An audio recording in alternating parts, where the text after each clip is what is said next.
Creo que has tenido una semana de bendición, ¿sí? No sé cuántos, yo espero que sí. Ahí estamos en la fe, en la lucha, y un domingo más dispuestos a seguir los pasos del Maestro, los pasos de Jesús, lo que Él nos ha enseñado. Vamos a ver si durante el tiempo de recogida de ofrenda podemos tener un tiempo libre de oración, y luego también en los tiempos que tengamos la Santa Cena, que pueda haber un tiempo libre de orar un poco, de orar con libertad todos. Y si quizás alguno tiene un pequeño texto bíblico, no algo muy largo, que siente parte del Señor para edificación, pues que lo podamos usar, ¿eh? Si diferenciamos la parte de la adoración y alabanza, donde estamos intentando entrar en la presencia del Señor y estar todos no pidiéndole cosas, sino dándole gloria y la honra, que es lo que los ángeles están haciendo ahora en el cielo y que lo que por la eternidad iremos haciendo. Y luego aprovechar estos espacios que tenemos de recoger la ofrenda, que no es muy largo, para que entonces sí, ahí con una cierta libertad, pues podamos levantar nuestra oración por cualquier cosa que el Espíritu de Dios ponga en nuestro corazón. Hoy quiero compartiros o quiero invitaros a abrir la Biblia en el libro de Mateo capítulo 28, del 1 al 10. Y quiero abundar en lo que estamos haciendo, en la línea que la Iglesia está tomando, en cuanto a buscar ese avivamiento genuino, ese fuego de Dios que el Señor está poniendo en los corazones de todos y que nos está moviendo, por ejemplo, desde el ministerio de oración a tener estos 21 días de ayuno y oración. ¿Recordáis? Fuera hay un pequeño calendario donde podéis ir anotando los nombres, más que nada para que la cadena no se rompa y podamos estar todos ahí en fe y podamos meternos ahí a pedir lo que hace falta pedir, porque ya no es cuestión, y nunca ha sido, no es cuestión de religión y nunca lo ha sido, es cuestión de Cristo, es cuestión de presencia de Dios, es cuestión de que ese Consolador que Él prometió que enviaría para todos, que venga de una manera fuerte sobre toda la Iglesia, sobre todos los hermanos, y podamos recibirlo y verlo y experimentarlo, y podamos tener, hermanos, ese fuego que necesitamos para que el Evangelio pueda romper de verdad en vidas, en corazones que hoy no le conocen, y pueda desbloquear tantísimas mentes como hay bloqueadas por las cosas del mundo, de la vida, ¿no? El capítulo 28, versículos 1 al 10. La palabra nos habla del tiempo de la resurrección. Dice: pasado el día de reposo, al amanecer del primer día de la semana, vinieron María Magdalena y la otra María a ver el sepulcro. Y hubo un gran terremoto, porque un ángel del Señor, descendiendo del cielo y llegando, removió la piedra y se sentó sobre ella. Su aspecto era como un relámpago y su vestido blanco como la nieve. Y en medio de él los guardas temblaron y se quedaron como muertos. Mas el ángel respondiendo dijo a las mujeres: no temáis vosotras, porque yo sé que buscáis a Jesús, el que fue crucificado. No está aquí, pues ha resucitado como dijo.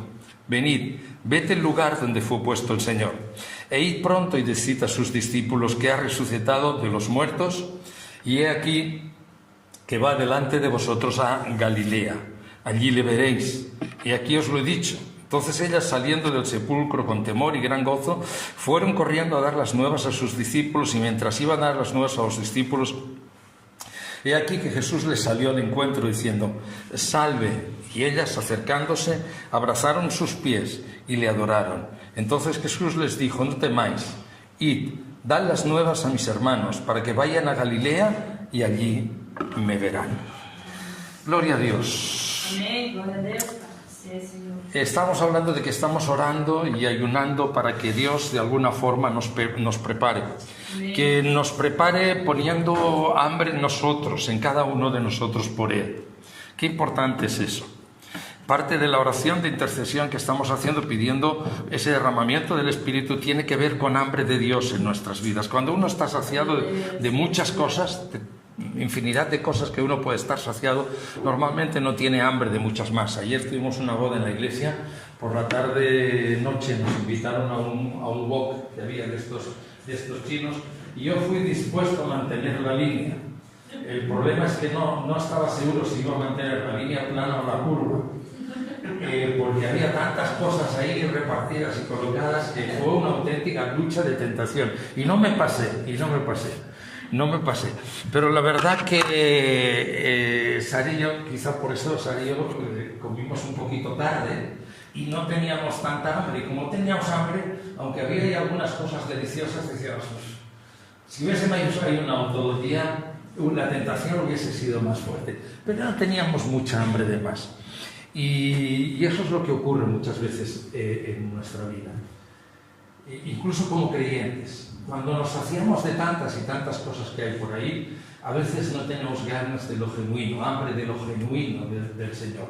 Sí que mentalmente lo queremos, sí que quisiéramos disfrutarlo y verlo y tenerlo, pero muchísimas veces no tenemos hambre de eso genuino del Señor. Y creo que en este tiempo hace falta que el Señor cumpla esa palabra, de que traiga hambre de su palabra, hambre de Él al corazón de la Iglesia, para que la Iglesia pueda ser renovada y para que la Iglesia pueda ser un testimonio claro del Señor Jesucristo. Estamos orando a Dios para que Él nos prepare para traer un sentido de santidad y temor de Dios, no santidad impuesta. La santidad impuesta no sirve. Jamás, desde mi punto de vista, los mandamientos fueron dados para acusar al hombre, para destruir nuestras vidas, para hacer que los cumplamos a la fuerza. Los mandamientos son las recomendaciones de Dios, son mandatos de parte de Dios para que nos vaya bien, para que nuestra vida pueda ser edificada. Cuando vemos la gloria de Dios, cuando vemos presencia de Dios, cuando vemos cómo se vive siendo creyente, cómo vive el Señor, obviamente de nuestro corazón, os decía la semana pasada, ha de salir las ganas, el hambre, el deseo de ser como Él. Entonces el Espíritu de Dios es lo que trae en las vidas. El Espíritu de Dios es el que nos lleva a renunciar a todo lo pasado, que a lo mejor todavía está ahí y pensamos que está superado y está estorbando y está ensuciando nuestras vidas. El Espíritu de Dios es el que trae esa hambre en nuestros corazones, y solo puede hacer Él, que nos permite acercarnos a Dios con temor. Vivir la vida con temor de Dios, no es un miedo insano, es pánico de que yo no quiero fallar aquellas cosas que el Señor me ha dado y ha puesto en su palabra. Estamos orando y ayunando para que Él nos capacite para ver que la vida sin Él no tiene sentido. Todo pasará, hermanos. Aún las cosas que tenemos aquí pasarán, pero los creyentes llegaremos a ser partícipes de la historia que aún tiene que venir. Los creyentes que hemos creído en el Señor no pasaremos. Igual que la palabra no pasará, dice la palabra de Dios que el creyente eternamente estará para con el Señor. Todo lo que tenemos pasará. Y hay cosas que son buenas y que debemos aprender a disfrutarlas bien, con agradecimiento a Dios. También lo decía semana pasada, con agradecimiento a Dios, porque Dios nos las ha dado. Con libertad, con gratitud. Ese precioso sol que todavía tenemos ahí, un buen paseo con la familia. Hay que aprender a disfrutarlo bien, porque es algo que Dios me ha dado y hay que aprender a disfrutarlo desde esta óptica. Dios me lo dio y yo disfruto lo que Dios me ha dado con mi familia, con los de mi casa. Pero aún todo eso pasará. Y nuestras vidas tienen que irse preparando para esa eternidad que hemos de vivir. ¿Cómo? Llegando a renunciar, en el sentido de que las cosas nos dominen a nosotros, llegando a renunciar a todas estas cosas para que Cristo sea todo en todos. Para que Jesús nos satisfaga plenamente a todos. Para que de verdad el Señor, cada día cuando nos levantamos o nos acostamos, realmente pueda ser el Señor en nuestras vidas, aquel que ha traído todo lo que necesitamos y no queremos más, porque Él es el todo en todos, dice la Escritura. Por tanto, el avivamiento que esperamos pasa necesariamente por esa renovación en el Espíritu Santo, por llegar a tener una renovación personal con el Espíritu Santo. Las preguntas serían: ¿cómo vendrá? ¿Qué disposición tengo que tener para poder recibir todo eso? ¿Hay una disposición en la Escritura para poder todo esto o simplemente depende de que Dios quiera o no quiera? La Biblia nos dice que hay una promesa que es del Padre, y Hechos 2:39, y lo usaremos más adelante, dice claramente que toda esa promesa del Padre, toda esa vida plena del Espíritu, es para vosotros, para vuestros hijos, para todos los que están lejos. La promesa es para todos. Todos los que hemos abrazado la fe tenemos el derecho, por la obra que Cristo hizo por nosotros en la cruz, tenemos el derecho de poder ser partícipes de esa bendición. Todos, todos. De generación en generación. Él ha dado, Él da, Él cuenta con que la Iglesia funcionará en la fuerza poderosa del Espíritu Santo. Por lo tanto, tiene que haber una forma, una manera en que podamos ver, podamos disponernos, prepararnos para que ese avivamiento, ese despertar pueda caer en nuestras vidas y el Espíritu Santo de Dios nos renueve. Veamos alguna de estas cosas que yo quisiera compartiros hoy a través de este pasaje y otros pasajes. Hay 4 cositas rápidas que quiero tratar de compartiros en esta mañana. Las sabréis. Estoy casi seguro que la mayoría las sabéis. De hecho, hay pocas cosas nuevas en la Escritura que no sepamos, salvo que entremos en otras ondas, ¿no? Pero hay pocas cosas nuevas que no sepamos. Pero pido al Espíritu de Dios que Él sea el que haga nueva esta palabra en nosotros, que nos pueda alcanzar como al principio, que pueda llegar a nosotros como algo nuevo que viene de parte de Dios, aunque es la palabra que hemos tenido siempre en nuestras manos. La primera de estas cosas es estar con Jesús para oír lo que Él tiene que decirnos. Estar con Jesús para oír lo que Él tiene que decirnos. No perdáis Mateo 28, pero en el libro de Hechos, capítulo 1, iremos combinando. En Hechos capítulo 1, que es el capítulo antesala de ese primer gran derramamiento del Espíritu Santo, dice la palabra del Señor, dice: en el primer tratado, Teófilo, te hablé acerca de las cosas que Jesús comenzó a hacer y a enseñar hasta el día en que fue recibido arriba, después de haber dado mandamientos por el Espíritu Santo a los apóstoles que había escogido, a quienes también, después de haber aparecido, se presentó vivo con muchas pruebas indubitables, apareciéndoseles durante 40 días y hablándoles acerca del reino de Dios. Y estando juntos, les mandó que no se fueran de Jerusalén, sino que esperasen la promesa del Padre, la cual les dijo: oísteis de mí, porque Juan ciertamente bautizó con agua, mas vosotros seréis bautizados con el Espíritu Santo dentro de no muchos días. Esto es lo que Jesús les encomienda. En la aparición que tenemos en el pasaje de Mateo capítulo 28, en el relato que hay de la resurrección de Jesús, de la aparición del ángel, de la aparición del Señor Jesús a las dos Marías, la aparición que tenemos ahí, el Señor Jesús les cita o les convoca a ellos a un encuentro con Jesús, a encontrar a Jesús, y les cita en una población muy específica. Les dice en Galilea. Y quiero que lo tengáis en cuenta como un lugar de cita, como un lugar de encuentro con la persona de Jesús. Mirad el versículo 7, Mateo capítulo 28, el versículo 7 dice: id pronto y decid a sus discípulos, decía el ángel, que ha resucitado de los muertos, y he aquí, va delante de vosotros. ¿Dónde leéis? A Galilea. El versículo 10 nos transmite lo mismo. Jesús dijo: no temáis, id, dad las nuevas a mis hermanos para que vayan a Galilea, y allí me verán, y allí me verán.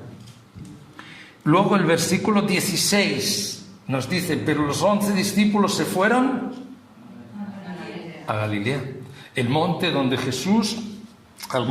Jesús les había ordenado. No era una cita nueva. De hecho, era un recordatorio que el Señor les estaba haciendo. Y se lo está haciendo a través del ángel que viene y provoca ese gran terremoto en la resurrección. Y se lo está haciendo a través del propio Señor Jesús, que les recuerda: tenéis una cita conmigo, tenéis que verme, tenemos que encontrarnos. Quiero veros, quiero que me veáis allí, porque quiero deciros algunas cositas, pero quiero que me veáis ahí, antes de su muerte. Mateo capítulo 26, el versículo 32, dice la palabra de Dios, esto es antes de su muerte. Cuando salían, hallaron a un hombre de Cirene que se llamaba Simón, ya leía, perdón, estoy leyendo el 27, 26, 32. Me parecía a mí que Simón aquí no pintaba. 26:32. Pero después que haya resucitado, iré delante de vosotros ¿Dónde leéis? A Galilea. Está hablando con Pedro, está anunciando la negación de Pedro, aún no ha sido tomado preso, les está explicando todo el proceso de resurrección y les dice eso. Quizá el Señor estaba pensando que los miedos, los temores, la situación de su muerte y aún todavía un poquito incomprensible resurrección, porque sabéis por la Escritura que aunque las mujeres fueron ahí y les explicaron, no les creían. Jesús lo había dicho que resucitaría, pero hay cosas espirituales que muchas veces le cuestan entender a la carne. Gente que ha estado 3 años y medio al menos con el Señor Jesús, o 3 años con el Señor Jesús, viendo prodigios, viendo milagros, viendo cantidad de cosas, y sin embargo ocurre lo que Él ha dicho, y a muchos de ellos se les está pasando el blanco. Ni se dan cuenta. ¿Cuánta humildad necesitamos tener para no pensar que lo sabemos todo? O que lo hemos experimentado todo, para dejar que de verdad la palabra del Señor, aunque leída 1000 veces, pueda ser nueva y renovar nuestros corazones como al principio.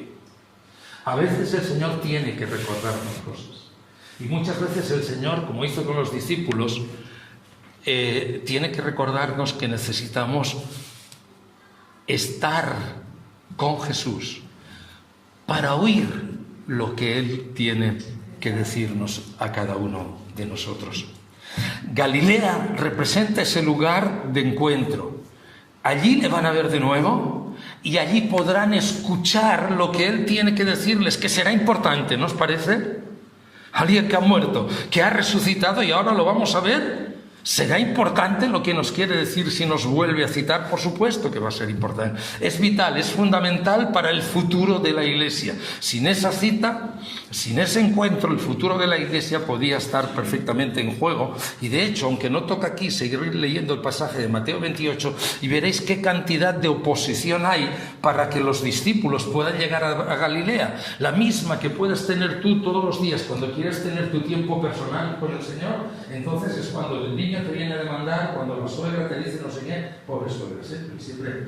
Cuando el niño te viene a demandar, o cuando el marido se pone pesado, o cuando la esposa se pone pesada, o cuando baja el vecino para cualquier cosa, y hay que luchar. Hay enemigos de este encuentro personal con el Señor. Si os leéis, ahí veréis esos enemigos, y por eso el último versículo que os he leído, que me parece que es el 16, empieza por un pero. Pero los discípulos fueron a Galilea. A pesar de la oposición, ellos se esforzaron y fueron al lugar del encuentro. Solo cerca de Jesús podremos comunicarnos de una manera efectiva y oírle. Hermanos, es vital que podamos oírle para saber qué es lo que Él quiere en este tiempo. Jesús nos ha compartido un pasaje muy importante. Cómo la gente va a ser endurecida, dañada, transformada en el último tiempo.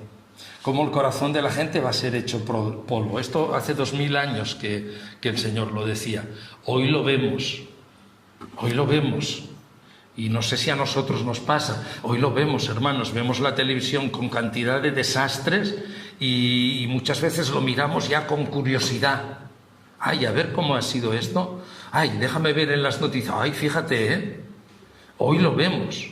Y sin embargo, muchas veces los corazones de la gente, ay, pobre gente y tal. Pero no hay un sentir como había antes. Antes yo recuerdo en mi barrio, parecía cualquier vecino de la calle donde yo vivía, y todos los vecinos, ay, pobre señora María, ay, pobrecita, ay, ya se fue hoy por el que ha padecido. Todo el mundo se pasaba la voz, todo el mundo iba al entierro, todo el mundo tenía un cierto sentir en su corazón, y no hace tantísimo. Soy joven, no hace tantos años. A medida que el tiempo ha ido pasando, cada vez la gente se ha ido endureciendo más. La maldad ha ido abundando y los corazones de las personas se debaten entre qué seguir, quién me atiende a mí, y acaban de alguna forma formando parte de ese pack que Pablo le decía a Timoteo, ¿no? Gente que al final necesitan tanto de Jesús, que solo con el poder del Espíritu de Dios va a ser posible llegar a cambiar esos corazones, esas vidas, para hacerlos sensibles a su palabra. Estar con Jesús para escuchar lo que Él tiene que decir. De hecho, ya lo escuchamos en Hechos capítulo 1 lo estamos escuchando. La segunda de estas cosas importantes es creer a Jesús para obedecerle. Creer a Jesús para obedecerle. Lo que les tenía que decir se lo he dicho en los primeros versículos. Les dice claro que van a ser bautizados no con agua como Juan, sino que van a ser bautizados con el Espíritu Santo.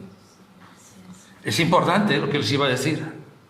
Aunque Juan 17 les dice que os mandaría otro consolador que enviará, aún no habían entendido. Ahora les está hablando un lenguaje más cercano, pero aún ellos no saben bien lo que es, con lo cual el esfuerzo que van a hacer a partir de ahora va a ser un esfuerzo de fe.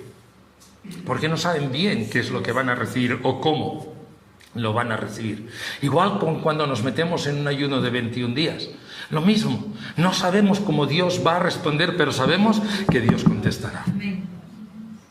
No sabemos si el lugar se va a llenar de viento, de aire, si van a haber lenguas de fuego, si empezará el Señor a hacer sanidades, a traer contrición de espíritu, a traer temor de Dios. No sabemos cómo va a hacer el Señor, pero sabemos que esto es para nosotros y lo que estamos queriendo es buscarlo. La segunda condición, creer a Jesús para obedecerle. ¿Por qué digo eso? Jesús les enseñó muchas cosas que solo podemos, de hecho, conocer por la doctrina después de los apóstoles. Dice que la Escritura que les estuvo enseñando durante 40 días acerca del reino de Dios. Y todos estos escritos no los tenemos, todos estos discursos o estas enseñanzas no las tenemos recogidas en ningún sitio. De hecho, todas estas enseñanzas solo podemos adivinarlas a raíz de las epístolas que vienen posteriormente y vemos cómo Pedro, como Juan, como Santiago, como Judas, como todos los apóstoles, discípulos del Señor, van escribiendo y van haciendo doctrina de aquellas cosas que han bebido directamente del Señor. El Señor les ha ido hablando, el Señor les ha ido enseñando. Ahora, además de esa revelación, hubo mandamientos. El verso 4 les dice: quedaos juntos en Jerusalén. Quedaos en Jerusalén. Igual que les había dicho, venid a Galilea y allí me veréis, ahora les está haciendo una cita en otro lugar. ¿Será importante? ¿Tendrán que hacer caso? O que quizás serán de aquellos de, bueno, no, si Dios me quiere bendecir, me bendecirá en mi casa, haciendo la comida, en la ducha, donde sea. Dios me puede bendecir igual, no tengo por qué ir a la iglesia. Aquí no pasa, que todos estamos... ¿Será que Dios quiere tenerlos todos juntos en un lugar determinado por algo? Eso requiere mucha humildad para poder coger y decir... Dios ha dicho a Jerusalén, el Señor ha dicho a Jerusalén, yo no soy quien para discutirle al Señor. Lo que voy a hacer es creer lo que Él me está diciendo.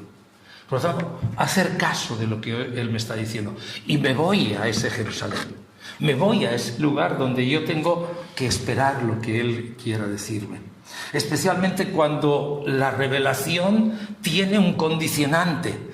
Quedaos en la ciudad de Jerusalén para que podáis recibir la promesa del Padre. Es prácticamente una palabra profética condicional. Quedaos ahí para que podáis recibirla. Fuera de ahí no la podrán recibir. Lo siento, no. Lo siento, no. Cuando el Señor estipula algo concreto es porque Él tiene un plan, Él tiene un propósito. Porque Él quiere hacer algo específico. Y nuestros oídos tienen que estar muy atentos y tenemos que estar muy cerquita de Él para poder escuchar estas palabras. En estos 21 días de ayuno, de oración, necesitamos oír voz de Dios. Necesitamos escuchar qué es lo que Dios nos está diciendo. Queremos ser iglesia llena del Espíritu Santo desde el principio hasta el fin. Estamos queriendo constituir lo que Dios quiere. Queremos formar parte de la iglesia del último tiempo, si es que nos toca ser la iglesia del último tiempo. Y esa iglesia del último tiempo es una iglesia avivada. Es una iglesia llena del fuego del Espíritu y que no cuenta con sus fuerzas, sino que cuenta con el poder del Espíritu de Dios. Cuenta con el poder del Espíritu. No dependemos de nosotros, dependemos del Señor. Especialmente, insisto, cuando la revelación tiene un condicionante. Quedaos para recibir la promesa. Qué importante es la obediencia. ¿Qué nos está hablando Dios? ¿Qué te está hablando Dios? ¿Qué te está hablando el Señor? ¿Qué nos está hablando? En esos días de ayuno, de oración, ¿estás sintiendo alguna cosa? ¿Estás dejando que Dios te hable a tu vida? ¿Has recibido algo específico que crees que puede aportar en cuanto a tu parte, para ti? Algo específico para ti que te va a llevar a una dimensión todavía más cercana y va a preparar tu corazón y tu vida para recibir lo que Él tiene. La tercera cosa que vemos en el primer derramamiento, y que para mí es un condicionante para ese derramamiento, es la perseverancia. Perseverar hasta recibir lo prometido. Hechos capítulo 1, versículo 14 dice: todos estos perseveraban unánimes en oración y ruego con las mujeres y con María, la madre de Jesús, y con sus hermanos. Todos estos, ¿qué hacían? Perseveraban unánimes. Perseveraban hasta recibir lo prometido. ¿Sabes? Cuando uno confía de verdad en alguien, espera en ese alguien, espera con seguridad que ese alguien no te va a fallar, ¿sí o no? Cuando tú tienes confianza plena en alguien, tu marido, en tu esposo, en tu hijo, en algo que has encargado, cuando vives confiado en una persona, sabes dentro de ti que ese alguien no va a fallar. Y si lo estás esperando porque has quedado con él a las 6 de la tarde y son las 6:15 y no ha llegado, confías en esa persona y piensas, le habrá ocurrido algo, el metro habrá pinchado las ruedas, algo habrá pasado que no lo habrá dejado llegar a tiempo. Pero yo estoy confiando en esa persona. Yo estoy ahí plantado y hoy en día es fácil coger el móvil. Oye, ¿dónde estás? No tengo cobertura, es que... Hoy en día es fácil. Pero la confianza hace que tú esfuerces una y otra y otra y otra vez, perseverando a la espera de lo que esa persona va a hacer contigo. De lo que esa persona te ha prometido. Ese es el tipo de confianza en Jesús que debe generarse en nosotros. No solo que debemos tener, sino que debe generarse en nosotros. Va muy pegadito a la fe. Pero es un sentir interior de confianza. Confío en Él. Confío en Él. Él no me falla. ¿Qué me cuesta de entender? ¿Qué me cuesta de ver? Confío en Él. Él no me falla. Me ha dicho Jerusalén. Yo en Jerusalén. Yo sé lo que Él ha dicho. Y yo sé que lo que Él ha dicho, Él lo hará. ¿Mi condición cuál es? Estar en Jerusalén. Perseverando, esperando. ¿Su parte cuál es? Que Él derramará. ¿Y ocurrió? ¿Y ocurrirá?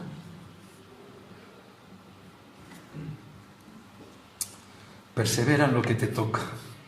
Persevera en oración. Persevera en ayuno. Persevera en ruego. Persevera en súplicas. No te detengas hasta recibir lo que Él ha prometido. Porque es una promesa personal para cada creyente. No te detengas hasta recibir lo que Él te ha prometido. ¿Amén? La última cosa. Permanece firme y unido a tus hermanos. Es difícil. Porque las relaciones hoy en día todavía son más difíciles que lo eran antes. Es difícil. Porque las relaciones entre creyentes están muy tocadas por el enemigo de nuestras almas, que lo que pretende es que no seamos amigos. La gente del mundo se pelea en el trabajo, donde sea, se dicen 4 cosas y luego son capaces de salir a la calle y quedar, tomar un café, y aquí casi no ha pasado nada. Casi. Pero bueno, los creyentes es distinto. Creyentes es distinto porque tenemos un enemigo que te empieza a decir: ¿esto es un cristiano?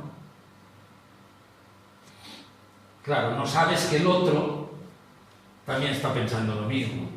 Este es un cristiano. Con lo cual tenemos ahí dos fuerzas, la tuya y la del otro, que en lugar de unir lo que hacen es separar. Y separar. Y el enemigo batiendo la mayonesa ahí, metiéndole más maraña, más problema todavía, para que todavía te separes más, para que todavía te separes más. Y yo con este hermano no voy a ningún sitio, porque vaya testimonio. A lo mejor el tuyo era peor. Pero siempre pasa que vemos el de los demás, el nuestro es complicado, ¿eh? Coger el espejo de la palabra, no sé si os ha pasado, pero vamos a ser un poco traviesos. Dejadme ser traviesos. La palabra es un espejo para el alma, ¿sí? Y cuando nos miramos al espejo, cuando tú miras un espejo, ¿a quién ves? ¿A quién? A ti, ¿no? Se ve uno a sí mismo, no ve al jefe, ni al hermano, Si la Biblia es el espejo, ni la suegra tampoco, hermano, tranquilo, no te asustes. Si el espejo de la palabra es nuestro espejo para vernos, ¿no nos pasa que muchas veces miras al espejo y en vez de verte a ti, ves al hermano? Mira lo que dice aquí para la María, o para el Pepe. ¿No os pasa? ¿No veis que hay algo raro en eso? Yo te aseguro que entro en mi baño, me miro al espejo y veo a mi hermano y me veo un susto que me muero. ¿Sí o no? Yo espero verme a mí en el espejo. Y en el espejo veo mis fallos, que aunque tenga pocos, pero bueno, alguno me miro ahí, por ahí. Yo espero verme mis fallos para arreglarlos. Para que cuando venga aquí no sea perfecto, pero dices, bueno, está resultón, al menos está bien, está bien peinado. Cada vez que llego a la iglesia en María Victoria con la moto, me chafa el pelo, voy con un peinecito ahí, intento que nadie me vea, pero siempre gira a la esquina un hermanito, una hermanita. ¡Ay, qué presumido el hermano! Vale, siempre me piden. No es serio esto para un pastor, pero este es así que ¿qué vamos a hacer? Lo que esperamos es que el espejo nos refleje a nosotros, no a los demás. ¿Por qué no crecemos y vamos a más? Porque no miramos y no corregimos nuestros defectos, la cosa que hay en nuestro espejo, que nos habla a nosotros. Y el espejo lo que nos dice es que los hermanos están firmes y unidos los unos a los otros por todas las coyunturas y tuétanos para crecer y avanzar, para poder recibir todo aquello que Dios ha prometido. Hechos capítulo 2, versículo 1. Cuando llegó el día de Pentecostés, estaban todos, ¿cómo? ¿Cómo leéis? Unánimes, ¿y qué más? Unánimes y juntos. En Hechos 2.1 estamos a un versículo para que la promesa llegue. Y no lo saben todavía.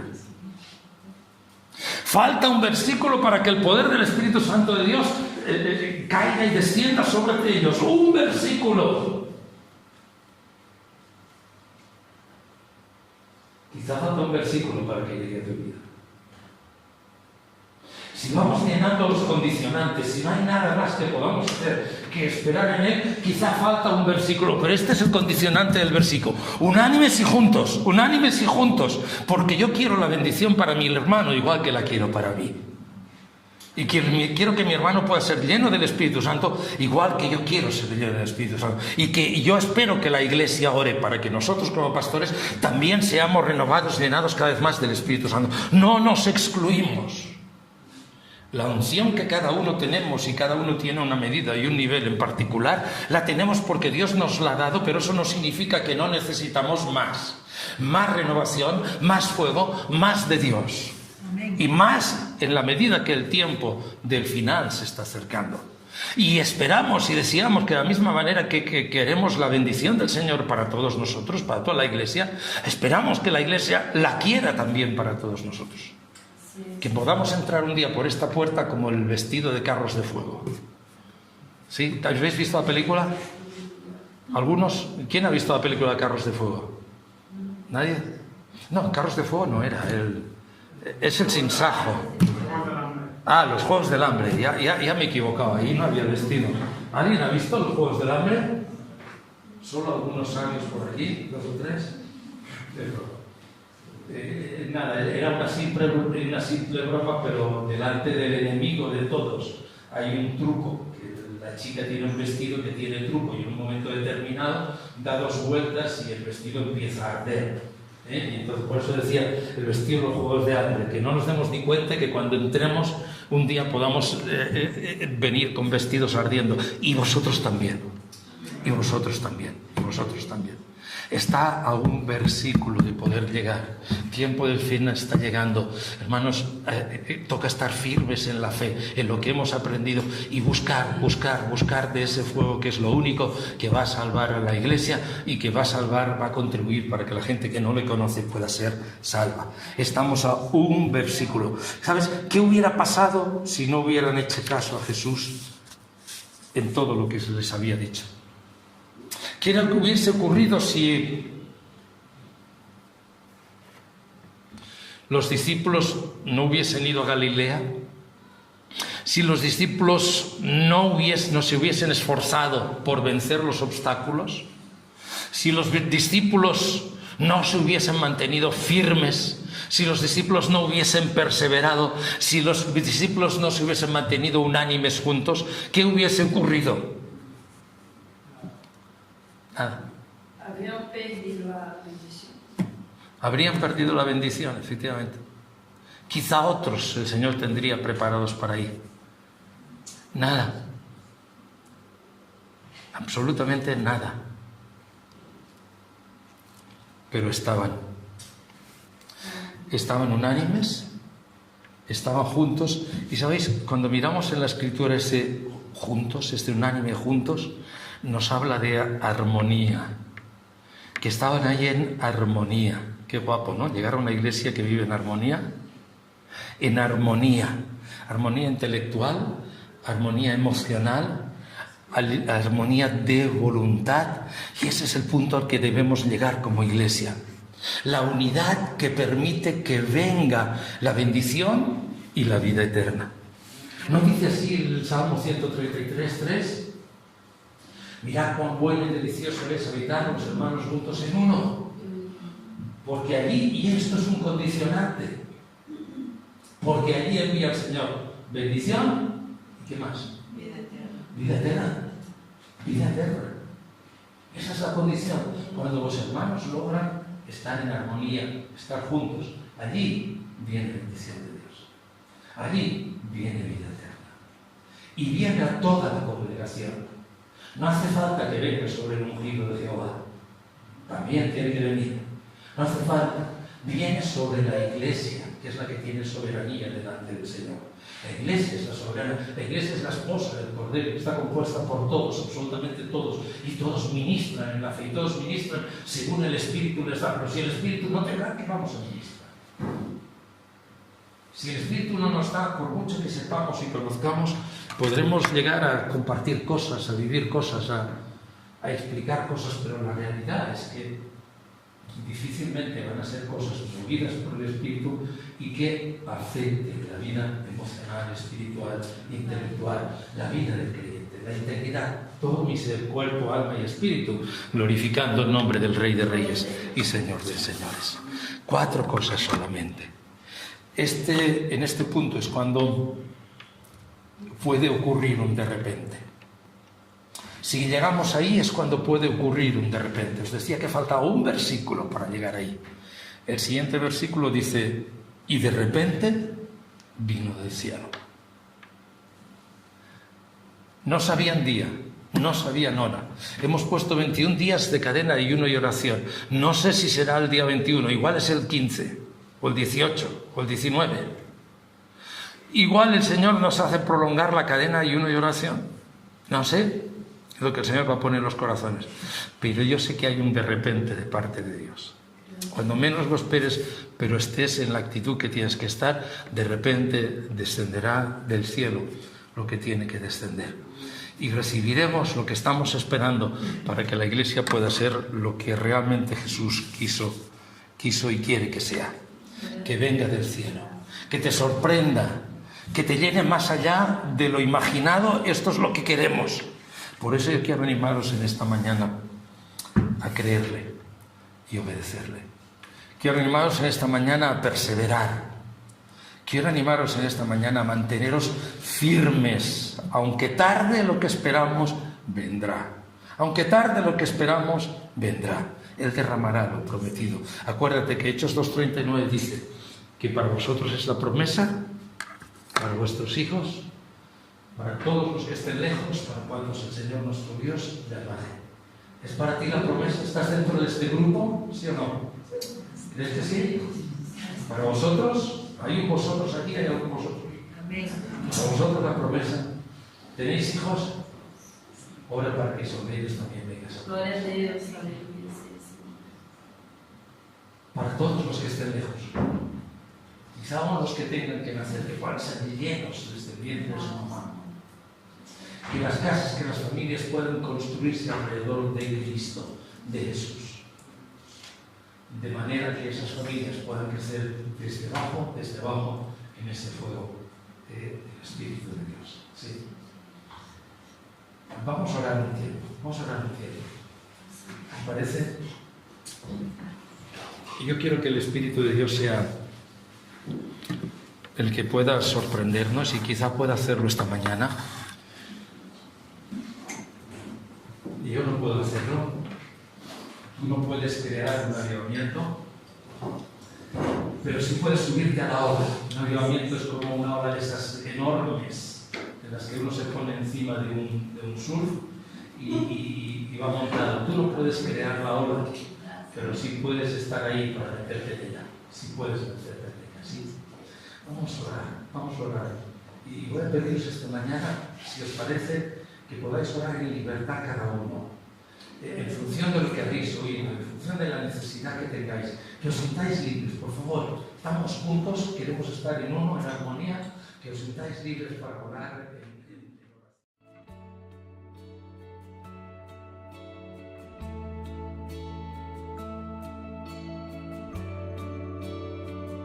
A tus pies arde mi corazón, a tus pies te entrego lo que soy.